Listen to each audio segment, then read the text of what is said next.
What is up, guys? We are back. I am done building the booth.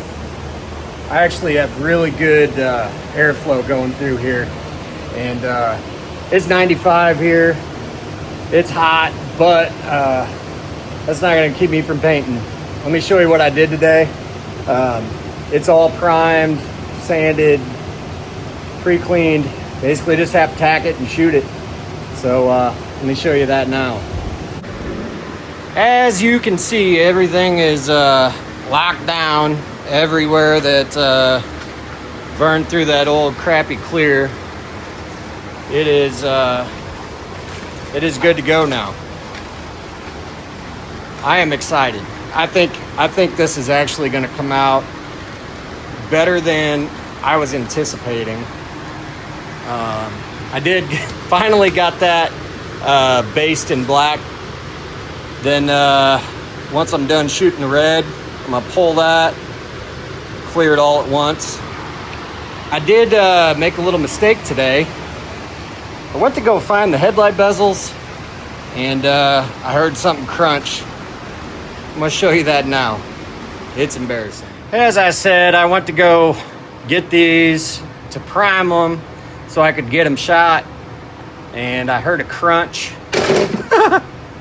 I stepped on it, broke it right in half, so I got some Amazon carbon fibre ones coming. They should be here tomorrow, so I could just probably spray them. Hopefully they'll match. It's all the same paint, but as you know, if you don't shoot everything all at one time, there's variations in color, the way metallics sit, with, you know, how much air pressure you're running, what the air's like. So I don't know. I'm gonna hope for the best. So here's what we're working with the product, guys. Got Auto Paint HQ.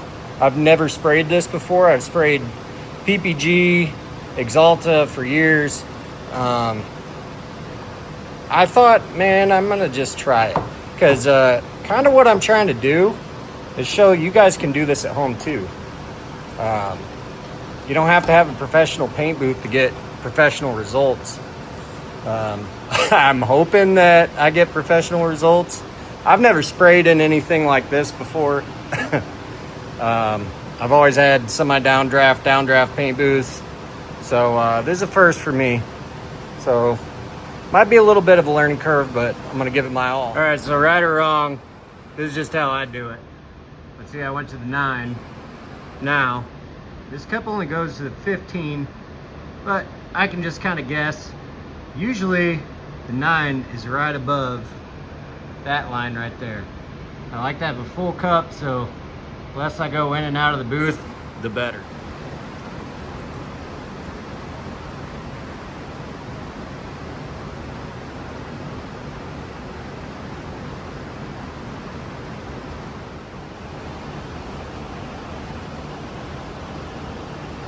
One thing I'm noticing right off the bat is this is very thin.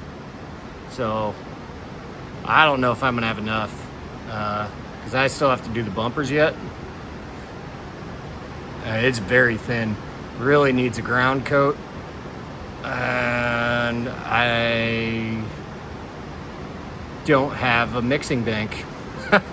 So I'm gonna put a coat on and see what happens. If nothing else, tomorrow's Friday, I can run to LKQ or something and get a ground coat for it. Dang. All right, weapon of choice is my WS400 Iwata.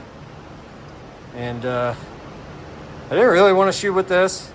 I have an LPH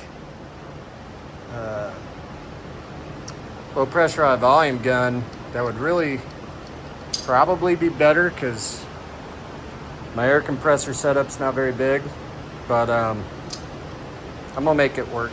We are finally ready to start putting color down. The only thing I would suggest, guys, this is the only light I've got in here. I'm gonna start losing daylight.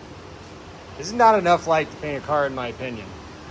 I'm gonna do it just because I don't really have a choice. Whoever did the wiring in this garage is a brand new build.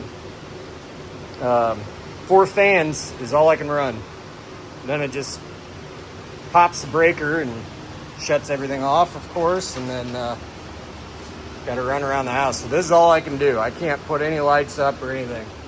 I got a little bit of light coming in there, but once it gets dark, it's gonna be a little tough. All right, using a tack rag, you want to unfold this thing completely. As much as I got out of it, I'm gonna just fold it like that. There we go. There's our tack cloth. Now, when I blew this off, I blew it off for about 45 minutes. I'm not even lying. Get into every nook and cranny, get all the dirt out of the thing. The less dirt you have in all the jams and everything, cleaner your job's gonna come out. You don't wanna be spraying and have a bunch of dirt fly out of here. You know what I mean? So just take your time, really do a nice job. When you're tacking off too, don't wanna go too fast. Go too fast, you're gonna create static. I'm not so sure on fiberglass panels, but I mean, why risk it? You know what I mean? You don't want to go wiping like that. It's nice and smooth. And it kind of gives you an idea, and if you miss anything, because I can usually feel something with the tack rag going. If I feel any kind of bad body work or whatever.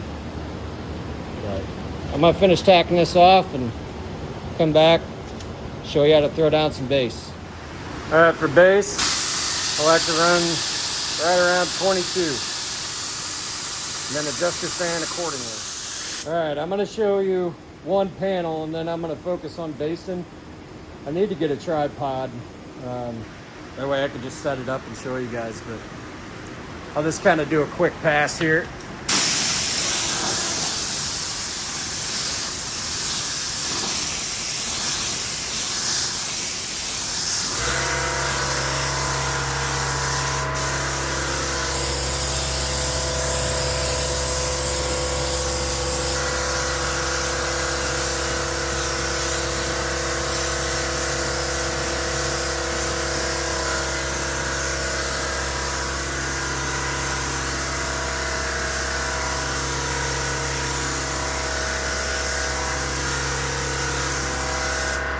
All right, I'm gonna finish basing and come back to you. All right, guys, first coat of base is down. Now, when you do paint, you don't want to try and get everything covered in one coat. Although this is kind of not normal. Usually you get a little bit better coverage than that. But what I might do is these light areas, I might hit a couple times, blend it out, and then do one more final pass over the whole car again. But that's how good the air filters are working. I have some on the other side too. They're red already.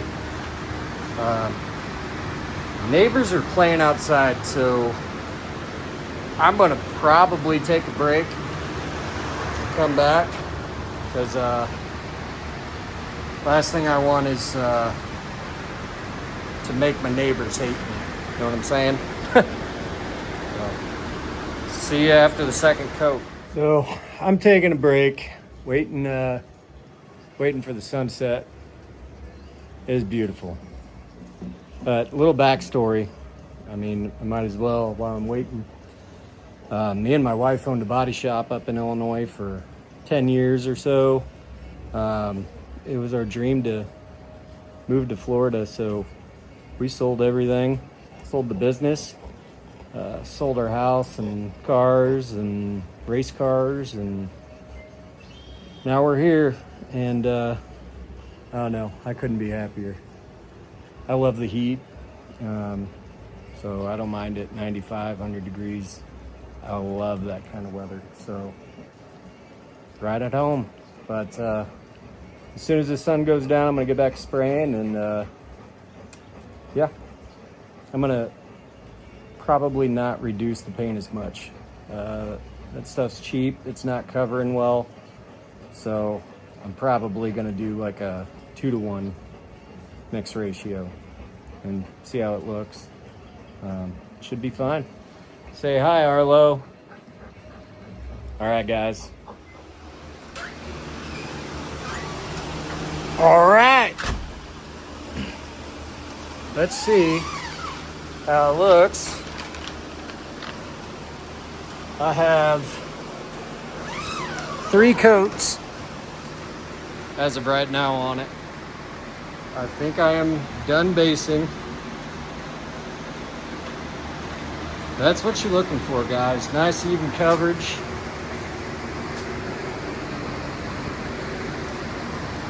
Nice satin look. You don't want it too glossy. That's how you get some modeling and whatnot.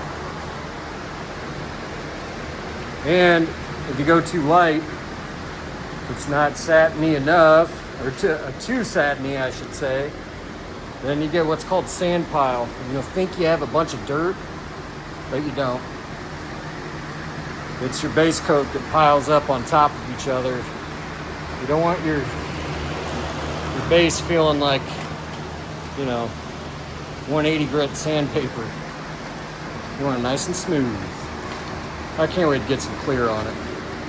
Look at those filters. I told you guys this thing would work. And it does. It moves some air, so I'm excited. She's gonna look like a new car. Guys, we are not quite done yet. Upon further inspection, I can see it. I don't know if the camera's picking it up. But where we threw primer on those body side moldings there, and it's a little light right here. So I gotta get a little more base on that. And just where these moldings went, I really can't get it in the video. I wish I could. It's just a little transparent. You can kind of see through to the primer. So I'm gonna do one more coat, and then I think we'll be ready. But, ooh-wee. That looks nice, Clark. That there's a C5. Once you're done basing, you want to go and look over everything with a fine-tooth comb. You want to look at all your edges. You want to look at the base, make sure it's even. Check your edges, check underneath the car, everywhere. Let me show you kind of what I'm looking for here. So, when you're looking, you don't want to just look and go, oh yeah, that's great. No, you want to get behind there to the edge, make sure you got coverage. Make sure you've got coverage on all your edges.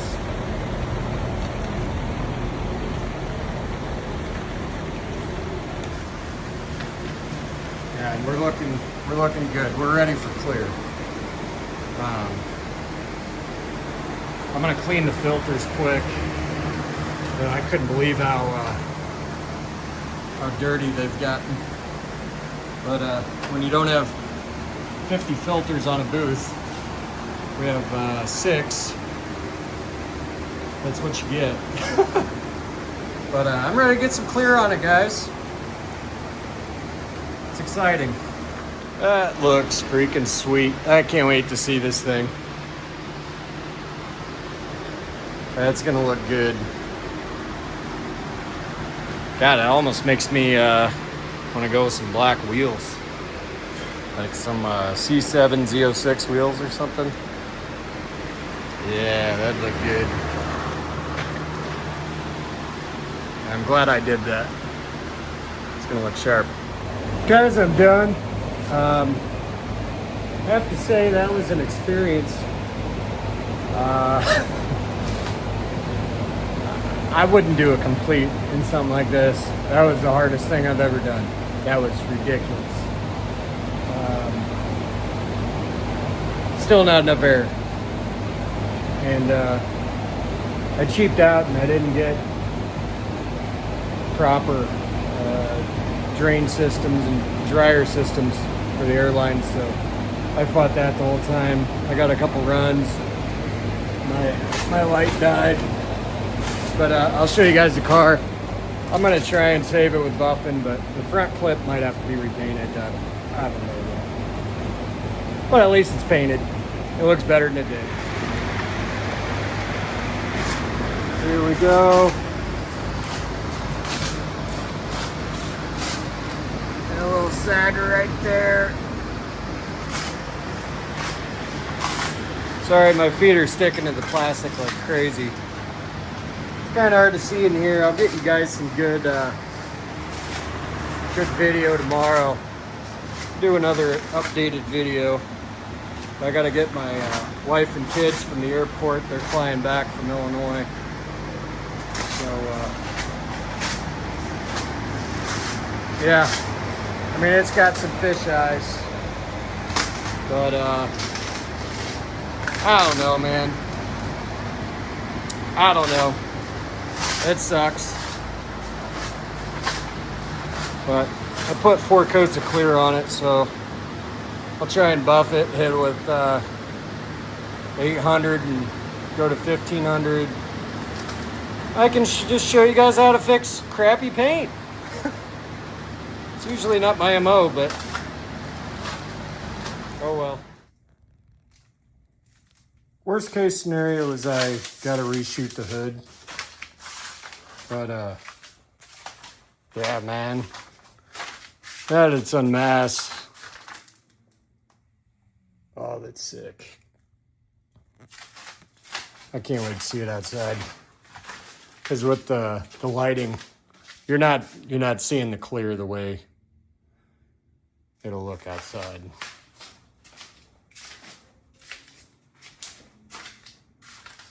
But yeah, like I said, worst case scenario is I gotta respray the hood. And that wouldn't take nothing, so. All right, I'll get you guys another video out soon. Thanks for watching. Like, subscribe. See you on the next one.